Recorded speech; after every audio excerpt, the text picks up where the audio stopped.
Guys, இன்னைக்கு நம்ம பார்க்க போகிறது ஒக்கிகோ டால் பற்றி தான். வாங்க வீடியோக்குள்ளே போயிடலாம். வருஷம் 1918. அப்போது ஒக்கிகோ அப்படின்ற பொண்ணுக்கு அவங்க அண்ணன் ஒரு டாலை வாங்கிட்டு வந்து கொடுக்குறான். ஒக்கிகோக்கு அந்த டால் ரொம்பவே பிடிச்சி போகுது. எப்போ பார்த்தாலும் அந்த பொம்மை கூட தான் விளையாட ஆரம்பிக்கிறா. ஆனால் ஒரு வருஷத்தில் ஒக்கிகோக்கு உடல்நல சரியில்லாமல் போகுது. அதனால் அவள் இறந்தும் போயிடுறா. ஆனால் அவங்க வீட்டில் இருக்கவங்களுக்கு ஒக்கிகோவை மிஸ் பண்ணது ரொம்பவே கவலையாக இருக்குது. அதனால் அவங்க அந்த பொம்மைக்கு ஒக்கிகோ அப்படின்னே பேர் வைக்கிறாங்க. அந்த பொம்மைக்கு ஒக்கிகோ அப்படின்னு பேர் வச்ச சில மாதங்கள்லேயே அந்த பொம்மைக்கு முடி வளர தொடங்குது.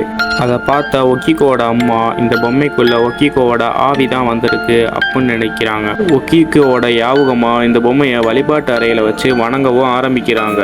ஆனால் மாதங்கள் போக போக அந்த பொம்மையோட முடி ரொம்பவே பெருசாகிட்டே போகுது. அதனால் அவங்க அம்மா அதை 1938 ஹொக்கைடோவில் உள்ள மண்ணஞ்சல் அப்படின்ற ஒரு கோவிலில் அந்த பொம்மையை கொடுக்குறாங்க. இப்போ கூட அந்த பொம்மையை நீங்கள் அங்கே போனால் பார்க்கலாம். அது மட்டும் இல்லை, இப்போ கூட அந்த பொம்மையோட முடி வளர்ந்துட்டு தான் இருக்குது. அதை அங்கே இருக்க துறவிகள் தான் இன்னமும் வெட்டிகிட்டு இருக்காங்க அப்படின்ற ஒரு தியரியும் இருக்குது.